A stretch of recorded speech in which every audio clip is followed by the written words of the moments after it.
Hello and welcome to Nice Academy. Welcome to another session of Daily News Analysis. 27 June 2024 വന്നിട്ടുള്ള articles ആണ് നമ്മൾ ഇന്ന് ഡിസ്കഷന് വേണ്ടി എടുത്തിട്ടുള്ളത്. So before going to the articles, നമ്മുടെ July batch offline batch class start ചെയ്യാൻ പോവുകയാണ്. സോ ഓഫ്ലൈൻ ഡീറ്റെയിൽസുമായി ബന്ധപ്പെട്ടിരിക്കുന്ന കാര്യങ്ങൾ അറിയുന്നതിന് വേണ്ടിയിട്ടും ബാച്ചിലേക്ക് ജോയിൻ ചെയ്യുന്നതിന് ആവശ്യമായിട്ടും നിങ്ങൾ താഴെ തന്നിരിക്കുന്ന നമ്പറിലേക്ക് കോൺടാക്ട് ചെയ്യാം. നിങ്ങൾക്ക് ഓഫ്ലൈൻ ബാച്ചിന്റെ ഫെസിലിറ്റീസും മറ്റു കാര്യങ്ങളും അറിയിക്കുന്നതായിരിക്കും. ഓൺലൈൻ ബാച്ച് ആയിരിക്കും.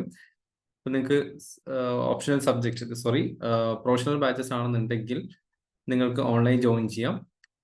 നിങ്ങൾ റെഗുലർ സ്റ്റുഡൻസ് ആണെന്നുണ്ടെങ്കിൽ നിങ്ങൾക്ക് ഓഫ്ലൈൻ ജോയിൻ ചെയ്യാം. കോംപ്രിഹെൻസീവ് ആയിട്ടുള്ള സ്റ്റഡി സ്ട്രാറ്റജി ആയിരിക്കും നമ്മൾ ഫോളോ ചെയ്തു പോകുന്നത്. സോ ഫർദർ ഡീറ്റെയിൽസ് അറിയണമെന്നുണ്ടെങ്കിൽ താഴെ തന്നിരിക്കുന്ന നമ്പറിൽ കോൺടാക്ട് ചെയ്യാൻ ശ്രമിക്കാം. Okay, moving on to the main contents. So in the mains perspective നമ്മൾ നോക്കാൻ പോകുന്നത് preserving India's geological heritage, challenges for the leader of the opposition in India, India's Tibet policy amid US-China tensions, and finally, India's persistent water crisis and how climate change could harm its economy.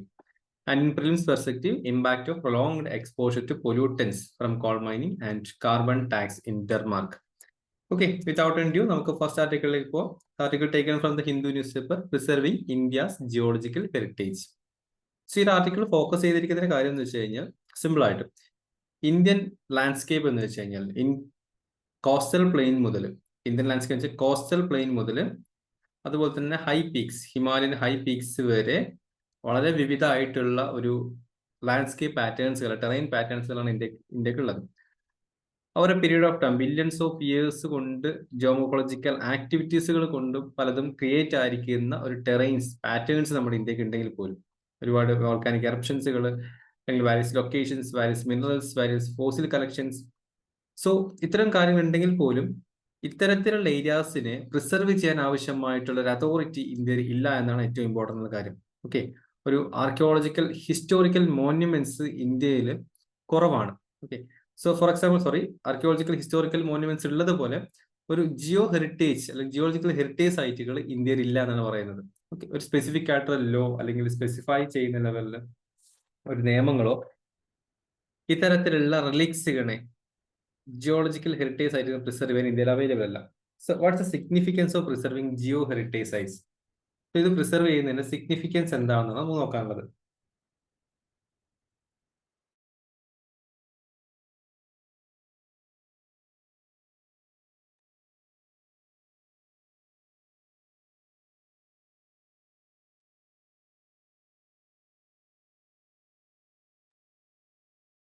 Okay, so ഇത് preserve ചെയ്യുന്നതിന്റെ first significance എന്ന് വെച്ച് കഴിഞ്ഞാൽ Jio heritage sites എപ്പോഴും നമുക്ക് ഒരു educational സ്പേസസുകളായിട്ട് വേണമെങ്കിൽ use ചെയ്യാം. സോ ദാറ്റ് മീൻസ് നമ്മൾ ജിയോമോളജിക്കൽ ആക്ടിവിറ്റീസ് പാസ്റ്റിൽ എങ്ങനെയായിരുന്നു ഉണ്ടായിരുന്നത്, എങ്ങനെയാണ് ഇവോൾവ് ചെയ്ത് വന്നിരിക്കുന്ന കാര്യങ്ങൾ അങ്ങനെ യൂസ് ചെയ്യാം.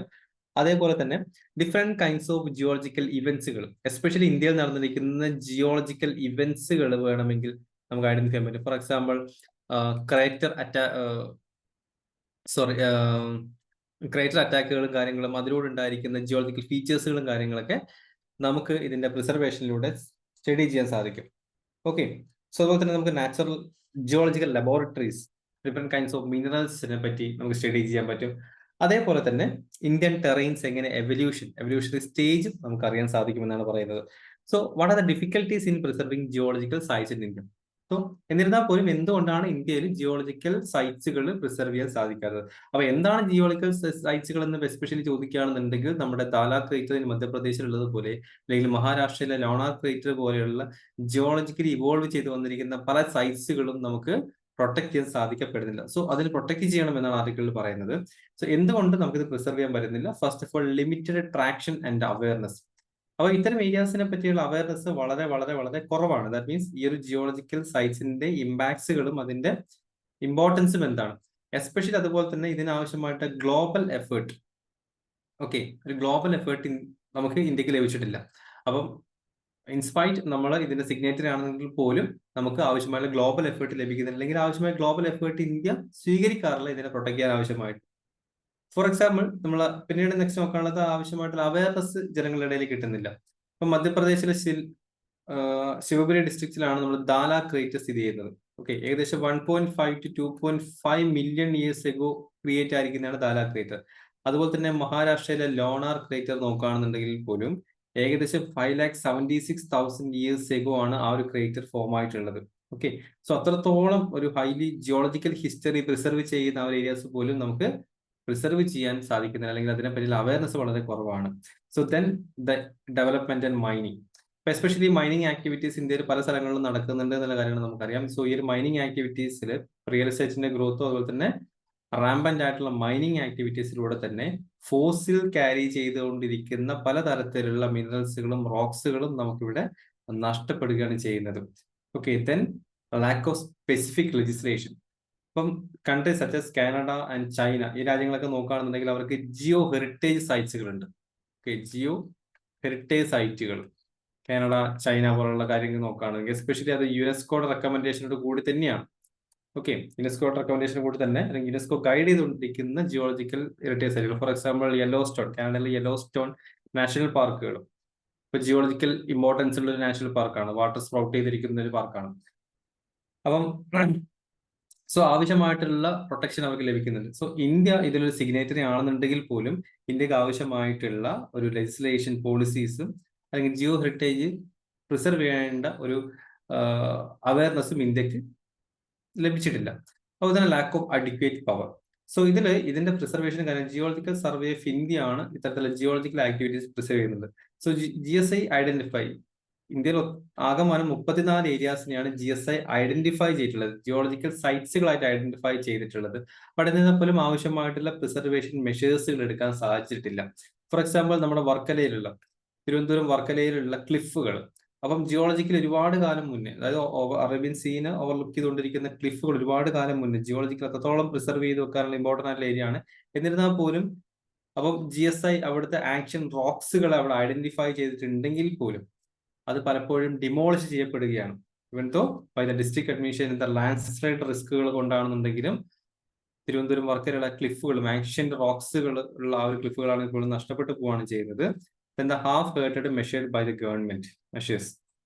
അപ്പം ഈ ഒരു നാഷണൽ കമ്മീഷൻ ഫോർ ഹെറിറ്റേജ് സൈറ്റ്സിന് വേണ്ടി 2022, സോ ഈ ഒരു ബില്ല് രാജ്യസഭയിൽ അവതരിപ്പിച്ചിട്ടുണ്ടായിരുന്നു. പക്ഷെ 2022 ആ ഒരു ബില്ല് പിൻവലിക്കുകയാണ് ചെയ്തിട്ടുണ്ടായിരുന്നത്. So national commission for heritage സൈറ്റ്സുകൾ എന്ന് വെച്ച് കഴിഞ്ഞാൽ എസ്പെഷ്യലി ഇത്തരം ജിയോളജിക്കൽ സൈറ്റ്സുകൾ പ്രിസർവ് ചെയ്യാനുള്ള സ്പെഷ്യൽ ആയിട്ടുള്ള ഒരു വിങ് ആണ് ഉദ്ദേശിക്കുന്നത്. അതുപോലെ തന്നെ മിനിസ്ട്രി ഓഫ് മൈൻസ് ഒരു പുതിയ ബില്ല് അവതരിപ്പിച്ചിട്ടുണ്ടായിരുന്നു. ദാറ്റ് മീൻസ് നമ്മുടെ ജിയോ ഹെറിറ്റേജ് സൈറ്റ്സുകൾ മെയിൻറ്റെയിൻ ചെയ്യുന്നതും അത് പ്രിസർവ് ചെയ്യുന്നതിനെ ബന്ധപ്പെട്ടിരിക്കുന്ന കാര്യങ്ങളും നമ്മുടെ ജിയോ റിലിക്സ് പ്രിസർവ് ചെയ്യാൻ ആവശ്യമായിട്ടുള്ള ഒരു ബില്ല് അവതരിപ്പിച്ചിട്ടുണ്ടായിരുന്നു. ബട്ട് ആ ബില്ലുമായി ബന്ധപ്പെട്ടിട്ടുള്ള ഫർദർ ഒരു ആക്ഷൻസുകളും നമ്മുടെ പാർലമെന്റിൽ നടന്നിട്ടില്ല. മിനിസ്ട്രി ഓഫ് മൈൻസ് ആണ് ആ ഒരു ബില്ല് അവതരിപ്പിച്ചിട്ടുണ്ടായിരുന്നത്. ഓക്കെ, സോ നമുക്ക് എന്താണ് what should be the way forward? So way should forward നോക്കുകയാണെന്നുണ്ടെങ്കിൽ ഇത്തരം ഏരിയാസിനെ നമ്മളൊരു നോൺ കൾച്ചറൽ ഹെറിറ്റേജ് ആയിട്ട് ഇത്തരത്തിലുള്ള റോക്സിനെയും അതുപോലെ തന്നെ ലാൻഡ്സ്കേപ്സിനെയും അതിനൊരു ജിയോളജിക്കൽ ഹിസ്റ്ററി ആയിട്ട് നമ്മൾ അണ്ടർസ്റ്റാൻഡ് ചെയ്യണം. അതുപോലെ തന്നെ അതിനെ പ്രിസർവ് ചെയ്യാനുള്ള ഒരു കപ്പാസിറ്റി ഒരു നോൺ കൾച്ചറൽ ഹെറിറ്റേജ് സൈറ്റ്സ് ആയിട്ട് അംഗീകരിക്കുക എന്നുള്ളതാണ്. നെക്സ്റ്റ് തിങ്, ഓക്കെ, GSI ഇപ്പം നിലവിൽ ഐഡന്റിഫൈ ചെയ്തിട്ടുള്ളത് ഏകദേശം 34 ഉള്ള ഏരിയാസ് ആണ് GSI ഐഡന്റിഫൈ ആയിട്ടുള്ളത്. സോ അതിനേക്കാൾ കൂടുതൽ ഒരു ലാർജ് കമ്പൈലേഷൻ കൊണ്ടുവരാൻ ശ്രമിക്കാം. ആൻഡ് ഫൈനലി നമ്മുടെ biological diversity act BD act of 2002 അണ്ടറിൽ തന്നെ ഇതിനൊരു ലെജിസ്ലേഷൻ, ജിയോ കൺസർവേഷൻ ലെജിസ്ലേഷൻ കൊണ്ടുവരാൻ ശ്രമിക്കാം. ആൻഡ് ദ ഫോർത്ത് കണ്ടീഷൻ, ഒരു സ്പെഷ്യൽ വിങ് ക്രിയേറ്റ് ചെയ്യാന്ന് പറയുന്നത് national geo conservation authority. Okay, so നമ്മുടെ നാഷണൽ ബയോഡൈവേഴ്സിറ്റി അതോറിറ്റി പോലെ national Jio council authority make ചെയ്യാം. സോ ഇത് എന്തിനാണ് പറയുന്നത്? ഒരു ഇൻഡിപെൻഡന്റ് ആയിട്ടുള്ള ഓവർസൈറ്റ്. ദാറ്റ് മീൻസ് ഒരു തരത്തിലുള്ള ബ്യൂറോക്രാറ്റിക് ഡിലേസുകളും ഇത്തരത്തിലുള്ള സേഫ് ഗാർഡ്സിന് വേണ്ടി, ജിയോളജിക്കൽ ഹെറിറ്റേജ് സൈറ്റ്സിന്റെ സേഫ് ഗാർഡ്സിന് വേണ്ടിയിട്ടോ അല്ലെങ്കിൽ അതിന് വ്യക്തമായിട്ടുള്ള ഒരു ഓട്ടോണമി കൊടുക്കാൻ വേണ്ടിയിട്ട് ഒരു സ്പെഷ്യലി ഡിസൈൻഡ് ആയിട്ടുള്ള ഒരു അതോറിറ്റി ആവശ്യമായിട്ടുണ്ട്. അതാണ് national geo conservation authority create ചെയ്യുക എന്ന് പറയുന്നത്. ഓക്കെ, അതാണ് വേ ഫോർവേഡ് നോക്കാനുള്ളത്. Moving on to next article. So next article talking about challenges for the leader of the opposition in India. To പൊളിറ്റിയെ ബന്ധപ്പെട്ടിരിക്കുന്ന ഒരു ആർട്ടിക്കിളാണ്. സോ ഇതിൽ നമ്മുടെ ലീഡർ ഓഫ് ഒപ്പോസിഷൻ, സോ അതിന്റെ റെസ്പോൺസിബിലിറ്റി എന്താണെന്നുള്ള കാര്യങ്ങളാണ് ഈ ആർട്ടിക്കിൾ നോക്കാൻ പോകുന്നത്. So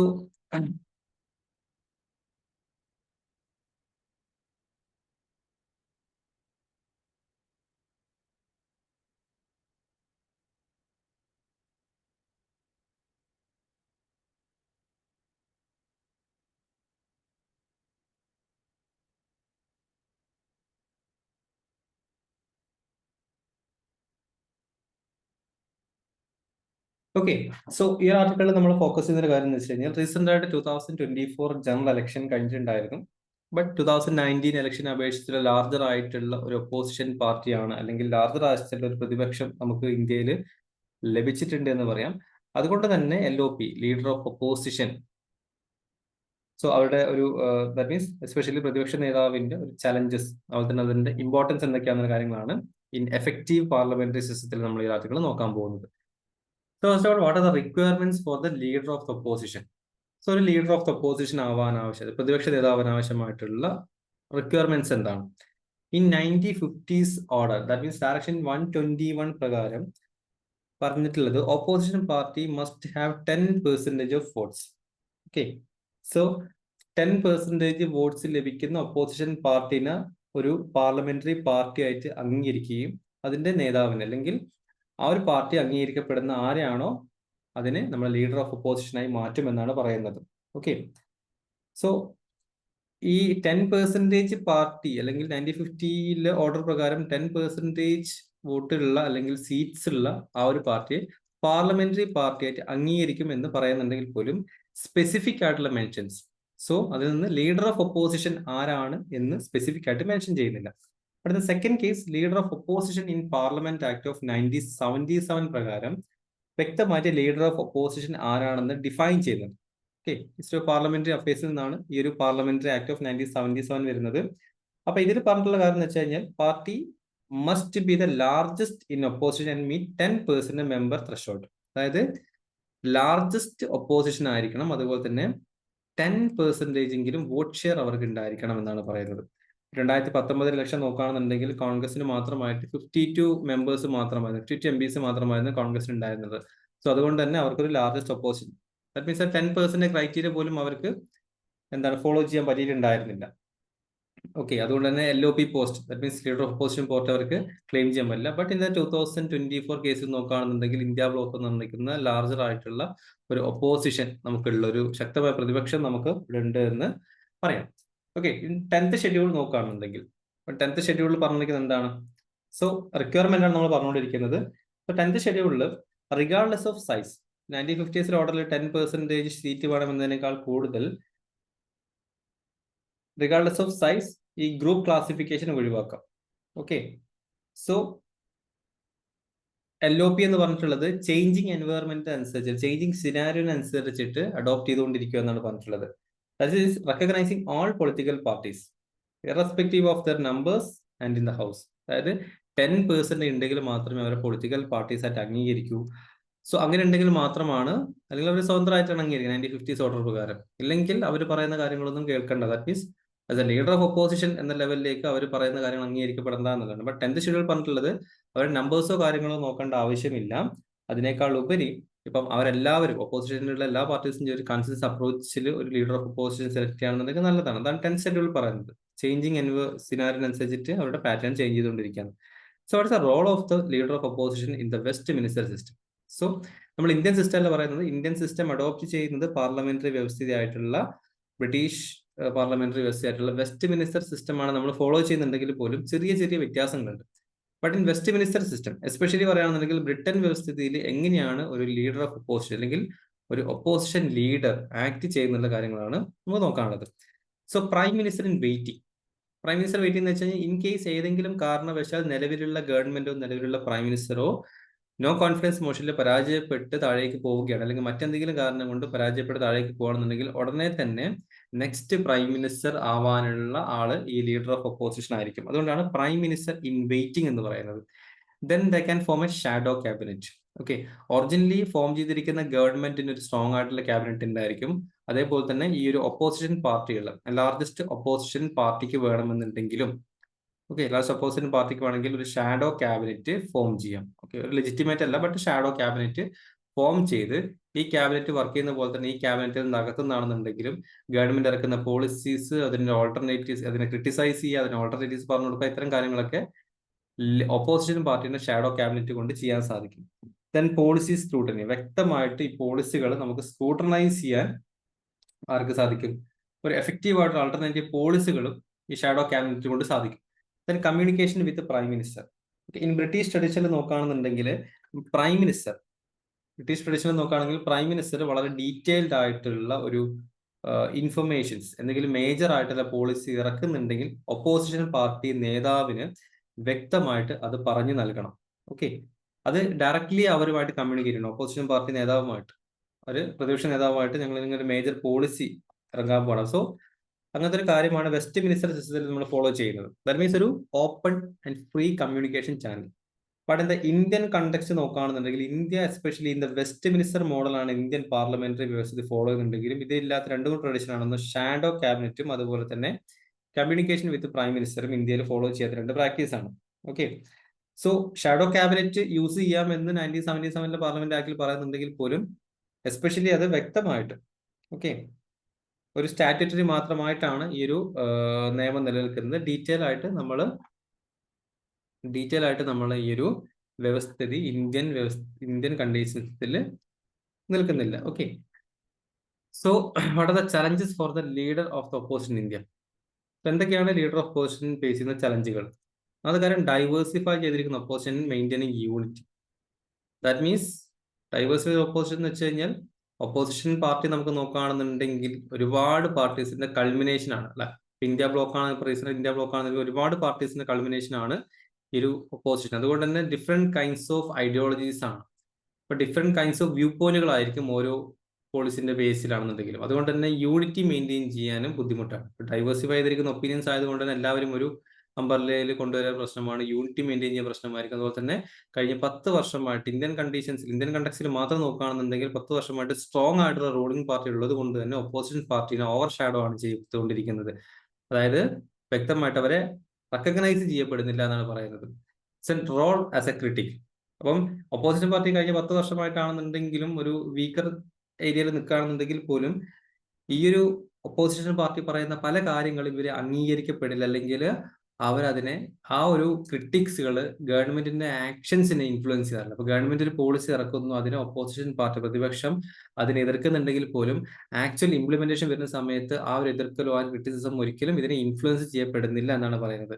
but in the case of 2024 നമുക്ക് 2024 വ്യക്തമായിട്ടൊരു സ്ട്രോങ് ആയിട്ടുള്ള ഒപ്പോസിഷൻ പാർട്ടി ഉണ്ട്, ഒരു പ്രതിപക്ഷം ഉണ്ട് എന്നുള്ളത് നമ്മുടെ ഈ ഒരു പാർലമെന്ററി സിസ്റ്റത്തിന്റെ ഒരു നല്ല കാര്യം എന്നാണ് ഈ ഒരു ഓതർ പറയുന്നത്. അതിന് what should be done, what should be the way forward. Okay, നമുക്ക് ഓപ്പോസിറ്റ് പാർട്ടി നമുക്കറിയാലോ 234ഓളം മെമ്പേഴ്സ് കപ്പാസിറ്റിയോട് കൂടിയാണ് സ്ട്രോങ്ങർ ആയിട്ടുള്ള ഒപ്പോസിഷൻ. അതുകൊണ്ട് തന്നെ ഇൻഫ്ലുവൻഷ്യൽ ഒപ്പോസിഷൻ ഇവർക്ക് ഫോളോ ചെയ്യാൻ പറ്റുമെന്ന് തോന്നുന്നു. So what should be done, what should be the way forward? Update the LOP act. Okay, so that means നമ്മുടെ 97 ആക്ട് പ്രകാരം അത് ഒഴിവാക്കിയിട്ട് 10th ഷെഡ്യൂളിന്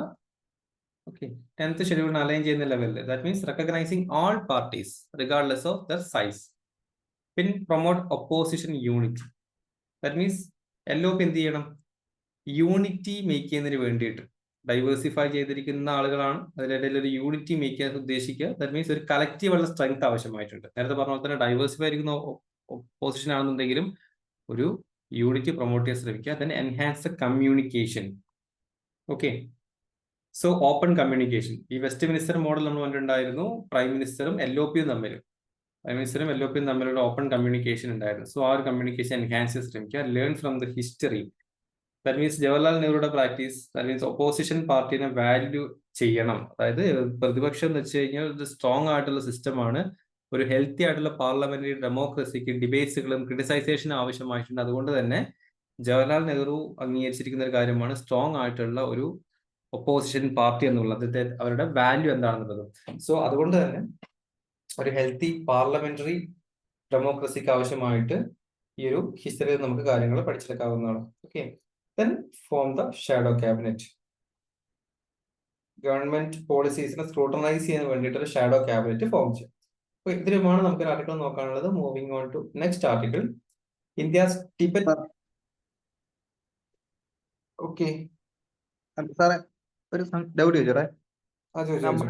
നമ്മുടെ സിസ്റ്റം അനുസരിച്ച് അപ്പൊ പാർട്ടികൾക്ക് മാത്രമേ മത്സരിക്കാൻ പറ്റുള്ളൂ? എന്ന് വെച്ചാൽ ഇപ്പം ഓപ്പോസിഷൻ വന്നേക്കുന്ന എല്ലാവരും സ്വതന്ത്രമായിട്ട് മത്സരിച്ചു കഴിഞ്ഞാൽ അവിടെ ഓപ്പോസിറ്റ് വരാൻ ഒരു പാർട്ടി ആയിട്ടില്ലല്ലോ. അപ്പൊ എങ്ങനെ ഓപ്പോസിഷനെ അവർ തീരുമാനിക്കുന്നത്? അപ്പോൾ അവരെല്ലാം കൂടെ യൂണിറ്റി ആയിട്ടേ തീരുമാനിക്കാൻ പറ്റുള്ളൂ?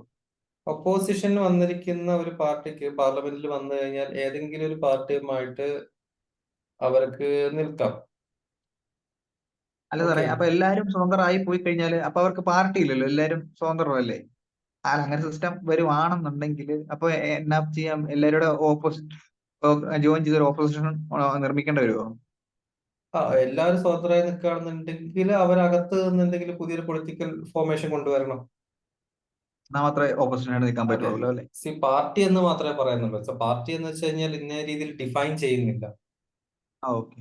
അപ്പം അവരെല്ലാരും ഫോം ചെയ്തൊരു നെയിമിംഗ് കൺവെൻഷൻ കൊടുക്കുകയാണെന്നുണ്ടെങ്കിൽ അതൊരു പാർട്ടിയായിട്ട് റെക്കഗ്നൈസ് ചെയ്യപ്പെടാം. ഓക്കെ. അങ്ങനെ സംഭവിച്ചില്ലെങ്കിൽ അപ്പൊ ഓപ്പോസിഷൻ ഉണ്ടായി വരുമായിരിക്കും അല്ലേ? അങ്ങനെ ഇല്ലെങ്കിൽ ഓപ്പോസിഷൻ ഉണ്ടായിരിക്കില്ല. ഒരു സ്ട്രോങ്, അതായത് എല്ലാവരും വേറിട്ട് നിൽക്കുകയാണെന്നുണ്ടെങ്കിൽ ഒരു സ്ട്രോങ് ആയിട്ടുള്ള ഓപ്പോസിഷൻ ഉണ്ടായിരിക്കില്ല. Okay sir. ഒരു വീക്കർ ആയിട്ടുള്ള സെഷൻ ആയിരിക്കും. ഓക്കെ. ഓക്കെ, സോ നെക്സ്റ്റ് ടോപ്പിക്കിലേക്ക് നമുക്ക് പോവാം. India's Tibet policy amid US China tension. Okay, so ഈ article GSF2 international relations India and its neighbourhood റിലേഷൻസുമായി ബന്ധപ്പെട്ടിരിക്കുന്ന ഒരു ആർട്ടിക്കിൾ ആണ്. അപ്പൊ ഇതിൽ റീസെന്റ് ആയിട്ട് നമുക്കിത് നോക്കാനുള്ളത് Tibet and China. So China പലപ്പോഴും ടിബറ്റിനെ ഓവർ എക്സ്പ്ലോർട്ട് ചെയ്തുകൊണ്ടിരിക്കാറുണ്ട്. അപ്പം US-ഉം അതുപോലെ തന്നെ ചൈനയും തമ്മിലുള്ള ബന്ധം അത്ര നല്ലതല്ലാത്തത് കൊണ്ട് തന്നെ ടിബറ്റിന്റെ ഈ ഒരു ഇഷ്യൂ വന്ന സമയത്ത് ചൈനയെ തളർത്താൻ വേണ്ടിയിട്ട് US-ഉം ടിബറ്റും തമ്മിൽ ഒരു നല്ലൊരു സ്ട്രോങ് ബന്ധം അവിടെ ഇനീഷ്യേറ്റ് ചെയ്യുന്നുണ്ട്. പക്ഷെ ഇവിടെ ഇന്ത്യയുടെ സ്റ്റാൻഡ് എന്താണെന്ന് ചോദിച്ചു കഴിഞ്ഞാൽ ഈ ടിബറ്റുമായിട്ട് ഇപ്പൊ ഇന്ത്യ ആ ഒരു റീജിയണിൽ പ്രസന്റ് ആയിട്ടിരിക്കുന്ന ഒരു കൺട്രി ആയതുകൊണ്ടും സ്ട്രോങ് ആയിട്ട് US-ഉമായിട്ട് നല്ലൊരു റിലേഷൻ നിൽക്കുന്നത് കൊണ്ടും US-ഉം ടിബറ്റും തമ്മിലുള്ള ഇഷ്യൂസിലൂടെ ചൈനയെ എന്ത് ചെയ്യണം? താഴ്ത്തി കെട്ടണം. അതിന് സപ്പോർട്ട് ചെയ്തുകൊണ്ടിരിക്കുന്നത് ഇന്ത്യയാണ്. US-നെ സപ്പോർട്ട് ചെയ്യുന്ന ആരായിരിക്കും? ഇന്ത്യ ആയിരിക്കും. ഓക്കെ, സോ ഈ ഒരു കാര്യമാണ് നമുക്ക് നോക്കുന്നത്. അതാണ് പറയുന്നത് ഇന്ത്യസ് ടിബറ്റ് പോളിസി. അപ്പം ഇതിൽ നമ്മൾ ഫോക്കസ് ചെയ്യേണ്ട കാര്യം ഇന്ത്യയും ടിബറ്റും തമ്മിലുള്ള പോളിസി എന്താണെന്നുള്ളതാണ്. India Tibet policy amid US China tensions. അപ്പൊ റീസെന്റ് ആയിട്ട് US ഡെലിഗേഷൻസ് ധർമ്മശാല, അതായത് ടിബറ്റിലെ ധർമ്മശാല വിസിറ്റ് ചെയ്തിട്ടുണ്ടായിരുന്നു. എപ്പോഴാണ് വിസിറ്റ് ചെയ്ത് വെച്ചാൽ US കോൺഗ്രസിന്റെ അകത്ത് promoting A resolution to the Tibet-China Dispute Act. ഇത് നമ്മുടെ നോട്ടിലുണ്ട്, നിങ്ങൾ നോട്ട് നോക്കിയാൽ മതി. സോ ആ ഒരു ആക്ട് US കോൺഗ്രസ് അവിടെ പാസ് ചെയ്തു. അപ്പൊ എന്തിനാണെന്ന് വെച്ച് കഴിഞ്ഞാൽ ടിബറ്റിനെ സപ്പോർട്ട് ചെയ്യാൻ വേണ്ടിയിട്ടാണ്. അത് ടിബറ്റും ചൈനയും തമ്മിലുള്ള ഒരു ഇഷ്യൂലാണ് നിൽക്കുന്നത്. അതുകൊണ്ട് തന്നെ ടിബറ്റിനെ സപ്പോർട്ട് ചെയ്യുന്ന ലെവലിലാണ് US അങ്ങനത്തെ ഒരു ലെജിസ്ലേഷൻ US കോൺഗ്രസിൽ പാസ് ചെയ്തിട്ട് ടിബറ്റൻ സെൻട്രൽ അഡ്മിനിസ്ട്രേഷനിലേക്ക് ടിബറ്റൻ സെൻട്രൽ അഡ്മിനിസ്ട്രേഷൻ US-നെ ഇൻവൈറ്റ് ചെയ്തു. ഓക്കെ, വന്ന് സംസാരിക്കുന്നതിന് വേണ്ടിയിട്ട് ടിബറ്റൻ ഡയസ്പോരനെ ഹെൽപ്പ് ചെയ്യുന്നതിന് വേണ്ടിയിട്ട് ദലൈലാമയുടെ റെപ്രസെന്റേറ്റീവ്സും ബീജിങ്ങുമായിട്ടുള്ള ബന്ധങ്ങളൊക്കെ അറിയാൻ വേണ്ടിയിട്ട് US ഡെലിഗേറ്റ്സിന് ഇവർ അംഗീകരിച്ചിട്ടുണ്ടായിരുന്നു. ഓക്കെ, അല്ലെങ്കിൽ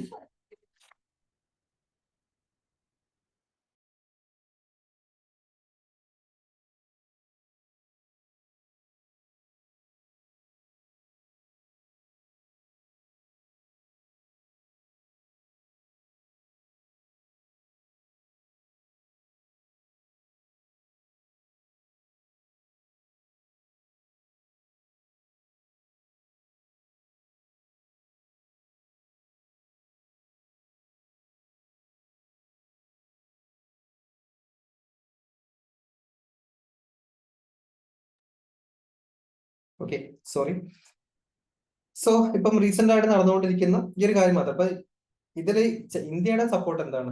US ഡെലിഗേഷൻസ് ഇന്ത്യയിൽ ചൈനയിലേക്ക് ടിബറ്റിലേക്ക് പോകുന്ന സമയത്ത് ഇതിനെ ഹോസ്റ്റ് ചെയ്തിരിക്കുന്ന ഇന്ത്യയാണ്. US ഡെലിഗേറ്റ്സ് വരുന്നതും അതിനാവശ്യമായിട്ടുള്ള ഇപ്പൊ നമ്മുടെ എക്സ്റ്റേണൽ അഫയേഴ്സ് മിനിസ്റ്ററിയാണ് ഇതിന് ഡിന്നർ അറേഞ്ച്മെന്റ്സും അതുപോലെ തന്നെ പ്രൈം മിനിസ്റ്റർ നരേന്ദ്രമോദിയായിട്ട് ഒരു ടോക്ക് ഒക്കെ ഉണ്ടായിരിക്കും. അപ്പൊ നമുക്ക് ഇതൊന്നല്ല അറിയേണ്ടത്, നമ്മുടെ സ്റ്റാൻഡ്, ഇതിന്റെ അകത്തുള്ള നമ്മുടെ സ്റ്റാൻഡ് എന്താണെന്ന് അറിയാനുള്ളത്. So how has India's Tibet policy evolved in last few decades? ഇപ്പൊ US വന്നിട്ട് ടിബറ്റിനെ സപ്പോർട്ട് ചെയ്ത സമയത്ത് US പറഞ്ഞ എന്തും നമ്മൾ ഇന്ത്യ കേൾക്കണം എന്ന് വലിയ നിർബന്ധമില്ല, അല്ലെ? അപ്പം ഈ ടിബറ്റിനെ സപ്പോർട്ട് ചെയ്യണമെന്നുണ്ടെങ്കിൽ ആദ്യം നമ്മൾ ടിബറ്റും ഇന്ത്യയും തമ്മിലുള്ള ബന്ധം എന്താണെന്ന് നമ്മൾ അറിഞ്ഞിരിക്കണം. ഒരു നല്ലൊരു ഡിപ്ലോമാറ്റിക് ആൻഡ് ഹ്യൂമാനിറ്റേറിയൻ കമ്മിറ്റ്മെന്റ് ആണ് എസ്പെഷ്യലി നമ്മൾ ടിബറ്റുമായിട്ടുള്ളതെന്ന് വേണമെങ്കിൽ പറയാം. ഓക്കെ, സോ ഇന്ത്യ 1954 മുതൽ ടിബറ്റ് ഓട്ടോണമസ് കൗൺസിൽസിനെ, ടിബറ്റ് ഓട്ടോണമസ് റീജിയൻസിനെ ഇന്ത്യ റെക്കഗ്നൈസ് ചെയ്യണം. ദാറ്റ് മീൻസ് വൺ ചൈന പോളിസിയിൽ നിന്ന് മാറിയിട്ട് 1954 മുതൽ ടിബറ്റ് എന്ന് പറഞ്ഞിരിക്കുന്നത് ഒരു ഓട്ടോണമസ് ആയിട്ടുള്ള റീജിയൻ ആണ് എന്ന് മനസ്സിലാക്കിയിട്ടുണ്ടെന്ന്. But as a part of China, as a part of ചൈനയാണ് എന്നിരുന്നാൽ പോലും ഒരു ഓട്ടോണമസ് റീജിയൻ ആണ് ടിബറ്റ് എന്നാണ് 1954 മുതൽ ഇന്ത്യ ഗവൺമെന്റ് റെക്കഗ്നൈസ് ചെയ്തിട്ടുള്ളത്. ഓക്കെ, സോ ദാറ്റ് മീൻസ് ഇന്ത്യയുടെ ഒരു ഡിപ്ലോമാറ്റിക് ബന്ധമാണ് ടെറിട്ടോറിയൽ ഇഷ്യൂസിന്റെ കേസിൽ, മറ്റ് രാജ്യങ്ങളുടെ ടെറിട്ടോറിയൽ ഇഷ്യൂസിന്റെ കേസിൽ ഇന്ത്യയുടെ ഒരു ഡിപ്ലോമാറ്റിക് പൊസിഷനാണ് പറഞ്ഞിട്ടുള്ളത്. സിൻസ് 1915, 1959 ശേഷം, 1959 ശേഷമാണെന്നുണ്ടെങ്കിലും അവിടെ നിന്ന് ചൈനയിൽ നിന്ന് ദലൈലാമ ഫോളോവേഴ്സിനെതിരെ, ടിബറ്റിലുള്ള ദലൈലാമ ഫോളോവേഴ്സിനെ നല്ല രീതിയിൽ എക്സ്പ്ലോർട്ടേഷൻ സംഭവ സമയത്ത് അവിടെ നിന്ന് ഒരുപാട് ദലൈലാമ ഫോളോവേഴ്സ് ഇന്ത്യയിലേക്ക് പലായനം ചെയ്തിട്ടുണ്ടായിരുന്നു.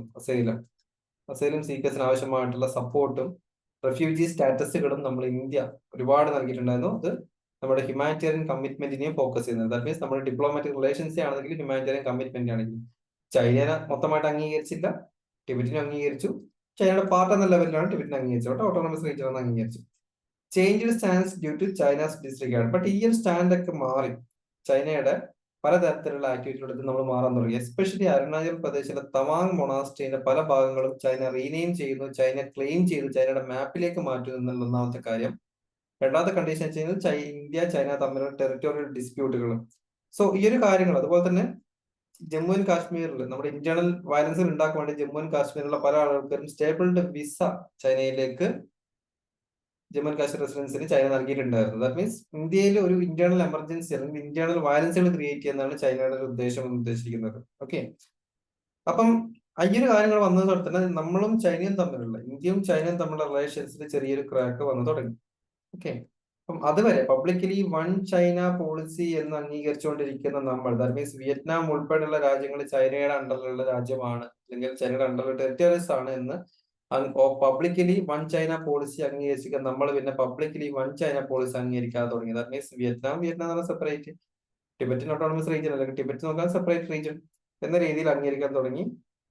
ദാറ്റ് മീൻസ് അപ്പം ഈ ഒരു വൺ ചൈന പോളിസി ഇന്ത്യ ഒഴിവാക്കിയ ശേഷം തന്നെ ഇന്ത്യയുടെ ഒരു ടിബറ്റിനെതിരെയുള്ള, ടിബറ്റിന്റെ മുന്നിലേക്കുള്ള ഇന്ത്യയുടെ ഒരു ഷിഫ്റ്റ് ആണ് ഫോക്കസ് ചെയ്തിരിക്കുന്നത്. അപ്പൊ അതുവരെ അതൊക്കെ ചൈനയുടെ ഭാഗമെന്ന് അംഗീകരിച്ചിട്ടുണ്ടെങ്കിൽ ഇന്ത്യയാണ്, അതൊന്നും വേണ്ട. അതിന്റെ പൊസിഷൻ ഓൺ ദലൈലാമ. അപ്പൊ ഇന്ത്യ എന്ന് പറഞ്ഞിരിക്കുന്ന കൺട്രി ദലൈലാമയെ ഒരു സെപ്പറേറ്റിസ്റ്റ് ആയിട്ട് കാണുന്നതല്ല. സെപ്പറേറ്റിസ്റ്റ് എന്ന് വെച്ച് കഴിഞ്ഞാൽ ദലൈലാമയാണല്ലോ ടിബറ്റൻ റീജിയൺ ചൈനയിൽ നിന്ന് വേർപെടുത്തുന്നത്. അപ്പൊ ബേസിക്കലി അദ്ദേഹം ഒരു സെപ്പറേറ്റിസ്റ്റ് നേതാവാണെന്ന് പറയാം. ബട്ട് ഇന്ത്യ അദ്ദേഹത്തിന് ഒരു സെപ്പറേറ്റിസ്റ്റ് നേതാവായി കാണുന്നതിന് പകരമായിട്ട് അദ്ദേഹത്തിന് ആരായിട്ടാണ് കാണുന്നത്? ഒരു സ്പിരിച്വൽ ലീഡർ ആയിട്ടാണ് അദ്ദേഹത്തിനെ കാണാൻ ശ്രമിക്കുന്നത്. ഓക്കെ, ബട്ട് എന്നിരുന്നാൽ പോലും ഇന്ത്യ ഗവൺമെന്റ് അവരെ ഒരു ദലൈലാമനെ ബേസിക്കലി സ്പിരിച്വൽ ലീഡറായിട്ട് റെക്കഗ്നൈസ് ചെയ്യുന്നു, സെപ്പറേറ്റിസ്റ്റ് അല്ലാതെ ചെയ്യുന്നു അല്ലാതെ ഇന്ത്യ ഒരിക്കലും ഒഫീഷ്യലി ടിബറ്റൻ ഗവൺമെന്റിനെയോ അല്ലെങ്കിൽ ടിബറ്റൻ പാർലമെന്റിനെയോ ഒരു ഇൻഡിപെൻഡന്റ് എൻറ്റിറ്റീസ് ആണ്, ചൈനയിൽ നിന്ന് ഉള്ള ഇൻഡിപെൻഡന്റ് എൻറ്റിറ്റീസ് ആണെന്ന് അംഗീകരിച്ചിട്ടില്ല. ടിബറ്റൻ ഗവൺമെന്റ് ആയിക്കോട്ടെ, ടിബറ്റൻ പാർലമെന്റ് ആയിക്കോട്ടെ, ബന്ധമുണ്ട് എന്നല്ലാതെ ഓപ്പൺലി നമ്മൾ വൺ ചൈന പോളിസി അംഗീകരിക്കുന്നില്ല. ഈ ഒരു ടിബറ്റിനെ സ്പെഷ്യൽ ആയിട്ടുള്ള ഒരു ഇൻഡിപെൻഡന്റ് റീജിയൻ ആണെന്ന് അംഗീകരിക്കുന്നില്ല. നമ്മൾ ഡിപ്ലോമാറ്റിക് റിലേഷൻസ് ആണ് ഫോളോ ചെയ്ത് പോകുന്നത്. So what are the difficulties linked to the United States engagement with India's immediate neighbourhood? ഒന്നാമത്തെ കാര്യം, യുണൈറ്റഡ് സ്റ്റേറ്റ്സ് വന്നിട്ട് ഇന്ത്യയുടെ ഇമ്മീഡിയറ്റ് ആയിട്ടുള്ള നെയ്ബർഹുഡ് ആണ് ആര്? ടിബറ്റ്, നേപ്പാൾ, ശ്രീലങ്ക പോലുള്ള പല കൺട്രീസും. അവിടെ US, അത്രയും ദൂരെയുള്ള US വന്നിട്ട് ആക്ടിവിറ്റികൾ ചെയ്യുന്ന സമയത്ത് ഇന്ത്യക്ക് ഫേസ് ചെയ്യുന്ന ഡിഫിക്കൽട്ടീസ് എന്തൊക്കെയാണ്? First of all, marginalising India. അതായത് നമ്മുടെ അടുത്തുള്ള ഈ പ്രശ്നങ്ങൾ തീർക്കാൻ വേണ്ടി തൊട്ടടുത്ത ഒരാൾ വരുന്ന സമയത്ത് ഓട്ടോമാറ്റിക്കലി നമ്മൾ മാർജിനലൈസ് ചെയ്ത് പോയിക്കൊണ്ടിരിക്കും, അല്ലെ? നമ്മളൊന്ന് ഒതുങ്ങിക്കൊണ്ടേയിരിക്കും. ഓക്കെ, സോ US-ന്റെ ക്രിറ്റിസിസം എന്തൊക്കെയാണ്, അതുപോലെ തന്നെ ചൈനയുടെ പോളിസീസിനെതിരെയുള്ള ക്രിറ്റിസിസം എന്താണ്, അല്ലെങ്കിൽ ചൈന എങ്ങനെയാണ് ടിബറ്റിനോട് എന്താണ് ക്രൂരത ചെയ്യുന്ന എന്നുള്ള കാര്യങ്ങളൊക്കെ US പലപ്പോഴും എൻഡോഴ്സ് ചെയ്യുന്നുണ്ടെങ്കിൽ പോലും ഇന്ത്യ അതിനെ പബ്ലിക്കലി അതിനെ അംഗീകരിക്കുന്നില്ല. പബ്ലിക്കലി ഓക്കെ, US പറയുന്നത് ശരിയാണ്, അങ്ങനെ ചെയ്തിട്ടുണ്ട്, അതൊന്നും ഇന്ത്യ അംഗീകരിക്കുന്നില്ല. ഓക്കെ, അപ്പൊ ഇന്ത്യ ഒരു ഇറ്റ്സ് ഓൺ കെയർഫുൾ ആയിട്ടുള്ള ഒരു ബാലൻസ്ഡ് ആയിട്ടുള്ള അപ്രോച്ച്. ഓക്കെ, ദാറ്റ് മീൻസ് ഒരിക്കലും നമ്മുടെ ബീജിംഗ് ചൈനയുമായിട്ടുള്ള ബന്ധവും ഇത്രയും പ്രശ്നം ബാധിക്കാൻ പാടില്ല, അതുപോലെ US ആയിട്ടുള്ള ബന്ധവും പ്രശ്നം ബാധിക്കാൻ പാടില്ല. അതുകൊണ്ടൊന്നും മിണ്ടാതിരിക്കുക, അതാണ് ഇന്ത്യ ഫോക്കസ് ചെയ്യുന്ന ഒരു കാര്യം. അപ്പം അതുകൊണ്ട് തന്നെ US ലീഡേഴ്സിന് അലോ ചെയ്യുന്നതിലൂടെ തന്നെ ഈ ഒരു മെസ്സേജസും കാര്യങ്ങളൊക്കെ നിങ്ങൾ വന്ന് ഡയറക്റ്റ്ലി മെസ്സേജ് അയച്ചോ, നിങ്ങളെ ദൂതന്മാരായിട്ട് ഞങ്ങൾ നിൽക്കില്ല എന്ന് ഇന്ത്യയുടെ സ്റ്റാൻഡ് ഉള്ളത് കൊണ്ട് തന്നെ ഇന്ത്യ ഇത്രയും കാലമായിട്ട് ഇന്ത്യ റീജിയനിലേക്ക് എപ്പോഴും എന്താണ് ഫോളോ ചെയ്തത്? ഇന്ത്യ ഫോളോ ചെയ്യുന്ന കാര്യം എന്ന് വെച്ച് കഴിഞ്ഞാൽ ഒരു